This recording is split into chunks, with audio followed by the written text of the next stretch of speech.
ಸ್ನೇಹಿತರೆ ನಮಸ್ಕಾರ. ಇದು very shocking and very surprising ಸುದ್ದಿ. ಹೌದು, ಕನ್ನಡದ ಪ್ರಖ್ಯಾತ ಆಂಕರ್ ಅನುಶ್ರೀ ಅವರ ಬಗ್ಗೆ ಇಂಥದ್ದೊಂದು ಗಾಸಿಪ್ಪು ಭಾರಿ ಸದ್ದನ್ನು ಮಾಡ್ತಾ ಇದೆ.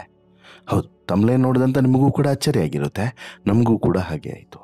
ಇಂಥದ್ದೊಂದು ಸುದ್ದಿಯನ್ನು ಎಲ್ಲೋ ಒಂದು ಕಡೆ ಹರಿಬಿಡೋದಕ್ಕೆ ಒಂದಷ್ಟು ಕಾರಣಗಳು ಕೂಡ ಇದ್ದಾವೆ.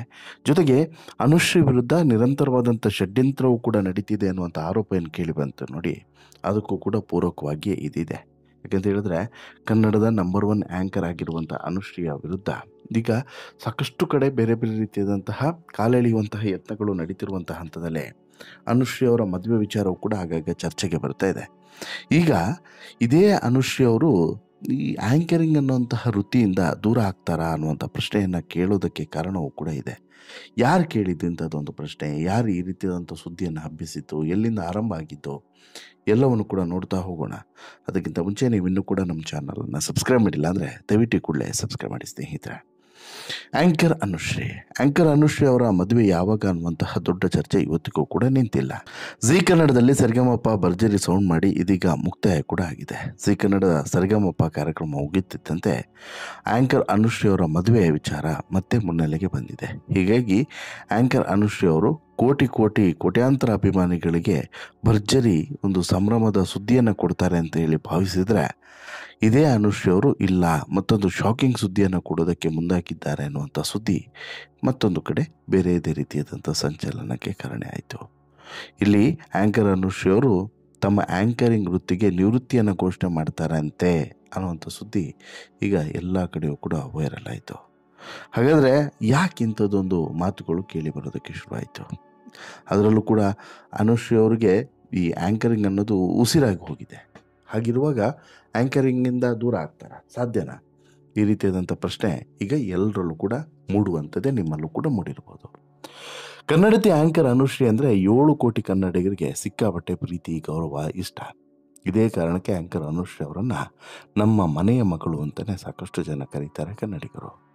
ಆ್ಯಂಕರ್ ಅನುಶ್ರೀ 10 ವರ್ಷಗಳಿಂದಲೂ ಕೂಡ ಕನ್ನಡದಲ್ಲಿ ಕಾರ್ಯಕ್ರಮಗಳನ್ನು ನಿರೂಪಣೆ ಮಾಡ್ಕೊಂಡು ಬರ್ತಾ ಇದ್ದಾರೆ. ಕನ್ನಡಿಗರ ಮನೆ ಮಗಳು ಅನ್ನುವಂತಹ ಒಂದು ಪಟ್ಟವನ್ನು ಆ್ಯಂಕರ್ ಅನುಶ್ರೀ ಅಲಂಕರಿಸಿದ್ದಾರೆ. ಇಂತಿಪ್ಪ ಆ್ಯಂಕರ್ ಅನುಶ್ರೀ ಅವರು ನಿವೃತ್ತಿಯ ಬಗ್ಗೆ ಸ್ಫೋಟಕ ಸುದ್ದಿಯೊಂದು ಈಗ ಹರಿದಾಡ್ತಾ ಇದೆ. ಇದು ಎಷ್ಟರ ಮಟ್ಟಿಗೆ ಸತ್ಯ, ಎಷ್ಟರ ಮಟ್ಟಿಗೆ ಸುಳ್ಳು ನೋಡ್ತಾ ಹೋಗೋಣ ಬನ್ನಿ. ಜಿ ಕನ್ನಡದ 16,000 ಎಪಿಸೋಡ್ಗಳನ್ನು ನಿರೂಪಣೆ ಮಾಡಿರುವಂಥ ಆ್ಯಂಕರ್ ಅನುಶ್ರೀ ಕನ್ನಡದ ನಂಬರ್ 1 ಆ್ಯಂಕರ್. ಆ್ಯಂಕರ್ ಅನುಶ್ರೀ ಮತ್ತು ಅರ್ಜುನ್ ಜನ್ಯ ಅವರು ಸದಾ ತುಂಟಾಟ ಮಾಡ್ತಾನೆ ಇರ್ತಾರೆ.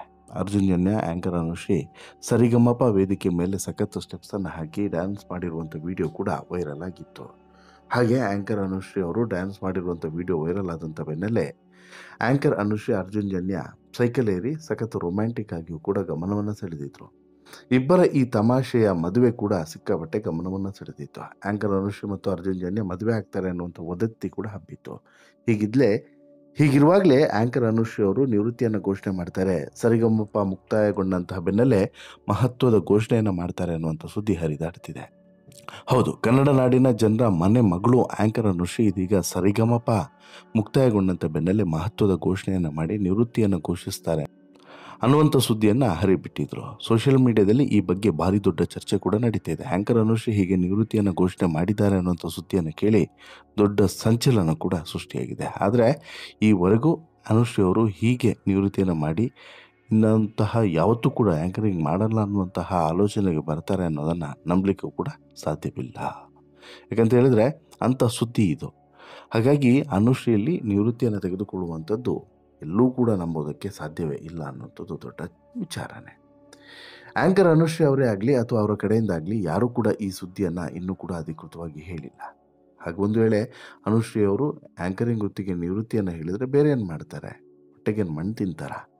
ಸಾಧ್ಯನೇ ಇಲ್ಲ. ಅನುಶ್ರೀ ಅವರು ಆ ರೀತಿಯಾದಂಥ ನಿರ್ಧಾರವನ್ನು ತೆಗೆದುಕೊಳ್ಳೋದಕ್ಕೆ ಸಾಧ್ಯನೇ ಇಲ್ಲ. ಅನುಶ್ರೀ ಅಂತ ಹೇಳಿದ್ರೆ ಒಂದು ರೀತಿಯಲ್ಲಿ ನಮ್ಮ ಪಾಲಿನ ಆಸ್ತಿಯಾಗಿ ಬದಲಾಗಿ ಹೋಗಿದ್ದಾರೆ. ಹಾಗಾಗಿ ಅನುಶ್ರೀ ಅವರನ್ನು ಪ್ರೀತಿಸುವವರ ಸಂಖ್ಯೆಯು ಕೂಡ ಅತಿ ಹೆಚ್ಚು ಅಂತಲೂ ಕೂಡ ಹೇಳ್ಬೋದು.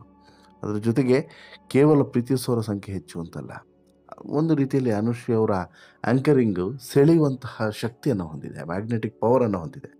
ಆ ಕಾರಣಕ್ಕೋಸ್ಕರ ಅನುಶ್ರೀ ಅವರು ಈ ಹಂತಕ್ಕೆ ಬಂದಿದ್ದಾರೆ. ಈಗ ಟಿ ವಿ ಪರದೆ ಮೇಲೆ ಇರ್ಬೋದು ಅಥವಾ ದೊಡ್ಡ ವೇದಿಕೆಯಲ್ಲಿರ್ಬೋದು, ಎಲ್ಲೇ ಹೋಗಿ ನಿಂತರೂ ಕೂಡ ಅನುಶ್ರೀ ಅವರು ಒಂದು ರೀತಿಯಲ್ಲಿ ಕಲರ್ಫುಲ್ ಜೀವನವನ್ನೇ ಸಾಗಿಸ್ತಾ ಇದ್ದಾರೆ. ಹಾಗಾಗಿ ಅನುಶ್ರೀ ಅವರ ಜೀವನದಲ್ಲಿ ನಡೆದಂತಹ ಇಲ್ಲಿವರೆಗಿನ ಘಟನೆಗಳು, ಇನ್ನು ಮುಂದೆ ನಡಿಬೇಕಾಗಿರುವಂಥ ಘಟನೆಗಳು ಎಲ್ಲವೂ ಕೂಡ ತುಂಬ ಸಲೀಸಾಗಿ ನಡೆಯುತ್ತಾ ಗೊತ್ತಿಲ್ಲ. ಅನುಶ್ರೀ ಅವರಿಗೆ ಈಗ ಎಲ್ಲರೂ ಕೇಳ್ತಿರುವಂಥ ಪ್ರಶ್ನೆ, ಯಾವಾಗ ಮದುವೆ ಆಗ್ತೀರಾ, ಯಾವಾಗ ಮದುವೆ ಆಗ್ತೀರಾ ಅಂತೇಳಿ. ಹಾಗಿರುವಾಗ ಅನುಶ್ರೀ ಅವರು ಇದ್ರ ಬಗ್ಗೆ ಎಲ್ಲ ಆಲೋಚನೆಯನ್ನು ಮಾಡಿದೆ. ಸುಮ್ಮನೆ ಇಲ್ಲ ನಾನು ಆ್ಯಂಕರಿಂಗನ್ನು ಬಿಟ್ಬಿಡ್ತೀನಿ ಅನ್ನುವಂತಹ ತೀರ್ಮಾನಕ್ಕೆ ಬರೋಕ್ಕೆ ಸಾಧ್ಯನೇ ಇಲ್ಲ. ಸುಮ್ಮನೆ ಸರಿಗಮಪ ಕೊನೆಯ ಕಾರ್ಯಕ್ರಮ ಅವ್ರದ್ದು, ನಂತರ ಕಾರ್ಯಕ್ರಮಗಳನ್ನು ಮಾಡಲ್ವಂತೆ, ಹಾಗಂತೆ ಹೀಗಂತೆ ಅಂಥೇಳಿ ಸುದ್ದಿಗಳನ್ನು ಹಬ್ಬಿಸ್ತಿದ್ದಾರೆ ಹೊರತು ಯಾವುದೇ ಕಾರಣಕ್ಕೂ ಕೂಡ ಇದು ಸತ್ಯವಲ್ಲ ಅನ್ನೋದು ಕರ್ಣಕಟುವರ ವಿಚಾರ. ಯಾಕಂತ ಹೇಳಿದ್ರೆ ಈ ಹಿಂದೆ ಕೂಡ ಹೀಗೆ ಆಗಿತ್ತು. ಸಾಕಷ್ಟು ಸಲ ಅನುಶ್ರೀ ವಿರುದ್ಧ ಷಡ್ಯಂತ್ರವನ್ನು ಮಾಡಲಾಗಿತ್ತು. ಅನುಶ್ರೀ ನಿವೃತ್ತಿಯನ್ನು ತೆಗೆದುಕೊಳ್ತಾರೆ ಅಂತ ಹೇಳಿ ಇಂತಹದೊಂದು ಸುದ್ದಿಗಳನ್ನು ವೈರಲ್ ಮಾಡೋದು ಯಾರು ಅಂತೇಳಿ ಕೇಳಿದ್ರೆ ಅನುಶ್ರೀಯ ಸಹ ವೃತ್ತಿಯಲ್ಲಿ ಇರೋರೇ, ಅಂದರೆ ಅನುಶ್ರೀ ರೀತಿಯ ಆ್ಯಂಕರಿಂಗನ್ನು ಮಾಡೋರೇ ಇಂತಹ ಸುದ್ದಿಗಳನ್ನು ಹರಿಬಿಡೋದು. ಯಾಕಂತ ಹೇಳಿದ್ರೆ ಅನುಶ್ರೀ ಒಂದು ವೇಳೆ ಸೈಡ್ಲೈನ್ ಆಯಿತು ಅಥವಾ ಅನುಶ್ರೀ ಅವರು ನಿವೃತ್ತಿಯನ್ನು ತೆಗೆದುಕೊಂಡ್ರು ಅಂತ ಹೇಳಿದ್ರೆ ಅವರ ಅವಕಾಶ ಬೇರೆಯವ್ರಿಗೆ ಸಿಗುತ್ತೆ ಅನ್ನೋದು ಸಹಜವಾಗಿ ಗೊತ್ತಿರುವಂಥದ್ದು. ಆ ನಿಟ್ಟಿನಲ್ಲಿ ಪಕ್ಷಿಗಳ ರೀತಿಯಲ್ಲಿ ಸಾಕಷ್ಟು ಜನ ಕಾಯ್ತಾ ಇದ್ದಾರೆ. ಹೀಗಾಗಿ ಒಂದಷ್ಟು ಜನರಿಗೆ ಹೇಗೆ ಅಂತ ಹೇಳಿದ್ರೆ ದಂಧೆ ಆಗಿ ಹೋಗಿದೆ. ಇಲ್ಲೂ ಕೂಡ ಹಾಗೆ ಒಂದು ರೀತಿಯಲ್ಲಿ ಆ್ಯಂಕರಿಂಗ್ ಅನ್ನೋದು ಈಗ ದಂಧೆ ಆಗಿದೆ. ಹಣವನ್ನು ನೋಡಿ ಒಂದು ಕಾರ್ಯಕ್ರಮವನ್ನು ಅಳೆಯುವಂತಹ ಪರಿಸ್ಥಿತಿಗೆ ಬಂದಿರೋದು ಮಾತ್ರ ವಿಪರ್ಯಾಸ. ಅದರಲ್ಲೂ ಕೂಡ ಕಡಿಮೆ ಹಣವನ್ನು ಮುಟ್ಟೋದಿಲ್ಲ, ಜಾಸ್ತಿ ಹಣವನ್ನು ಕೊಡೋದಕ್ಕೆ ಸಾಧ್ಯವಾಗೋದಿಲ್ಲ. ಇಂಥ ಪರಿಸ್ಥಿತಿಯಲ್ಲೇ ಸಾಕಷ್ಟು ಜನ ಇರ್ತಾರೆ.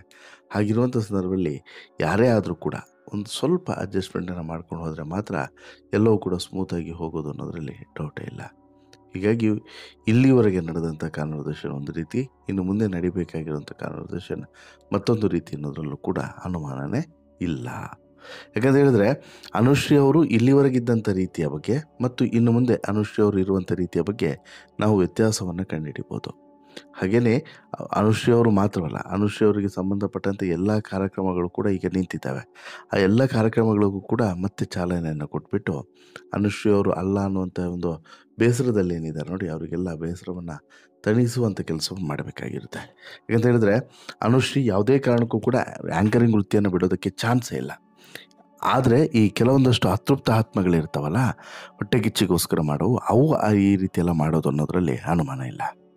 ಹಾಗಾಗಿ ಈ ಸರಿಗಮಪ ಮುಗಿಲಿ ಅಥವಾ ಮತ್ತೊಂದು ಯಾವುದೇ ರಿಯಾಲಿಟಿ ಶೋಗಳು ಮುಗಿಲಿ, ಯಾವುದೇ ಮುಗಿದ್ರೂ ಕೂಡ ಅನುಶ್ರೀ ಅವರ ಆ್ಯಂಕರಿಂಗ್ ಮುಗಿಯೋದಿಲ್ಲ ಅನ್ನೋದು ಮಾತ್ರ ಸತ್ಯ. ಈಗಾಗಲೇ ಇನ್ನು ಉಳಿದಂಥ ಕಾರ್ಯಕ್ರಮಗಳು ಕೂಡ ಈಗ ಬರಲಿದೆ. ಇದು ಮುಗಿತಾ ಇದ್ದಂತೆ, ಯಾವುದು ಈ ಅನುಶ್ರೀ ಅವರ ಸರಿಗಮಪ ಕಾರ್ಯಕ್ರಮ ಮುಗಿತಾ ಇದ್ದಂತೆ ಮತ್ತಷ್ಟು ರಿಯಾಲಿಟಿ ಶೋಗಳು ಬರಲಿದೆ. ಆ ಮೂಲಕ ಮತ್ತೆ ನಿಮ್ಮ ಮನೆಗೆ ನಮ್ಮ ಮನೆಗೆ ಅನುಶ್ರೀ ಬರ್ತಾರೆ ಅನ್ನೋದ್ರಲ್ಲಿ ಯಾವುದೇ ಡೌಟೇ ಬೇಡ. ಬಂದೇ ಬರ್ತಾರೆ. ಬರಲ್ವೇನೋ ಅನ್ನುವಂಥ ಡೌಟು ಬೇಡವೇ ಬೇಡ, ಬಂದೇ ಬರ್ತಾರೆ. ಅನುಶ್ರೀ ಅವರು ನಿವೃತ್ತಿ ತೆಗೆದುಕೊಳ್ಳುವಂಥ ಪ್ರಶ್ನೆಯೇ ಇಲ್ಲ. ಇವೆಲ್ಲವೂ ಕೂಡ ಕಿಡಿಗೇಡಿಗಳ ಷಡ್ಯಂತ್ರ ಅನ್ನೋದರಲ್ಲಿ ಅನುಮಾನನೇ ಇಲ್ಲ. ನಿಮಗೇನಿಸುತ್ತೆ ಸ್ನೇಹಿತರೆ, ಅನುಶ್ರೀ ಬಗ್ಗೆ ನಡೀತಿರುವಂಥ ಈ ಷಡ್ಯಂತ್ರದ ಬಗ್ಗೆ, ಈ ರೀತಿ ಸುಳ್ಳು ಸುದ್ದಿಯನ್ನು ಹಬ್ಬಿಸ್ತಿರೋರಿಗೆ ನಿಮ್ಮ ಒಂದು ಖಡಕ್ ಆನ್ಸರ್ ಏನು ಅನ್ನೋದನ್ನು ಕಮೆಂಟ್ ಮಾಡಿ ತಿಳಿಸಿ. ಜೊತೆಗೆ ಈ ಸ್ಟೋರಿ ಇಷ್ಟ ಆಯಿತು ಅಂತ ಹೇಳಿದ್ರೆ ಲೈಕ್ ಮಾಡಿ, ಶೇರ್ ಮಾಡಿ, ಚಾನಲ್ಗೆ ಸಬ್ಸ್ಕ್ರೈಬ್ ಆಗೋದನ್ನು ಮರಿಬೇಡಿ. ಧನ್ಯವಾದ.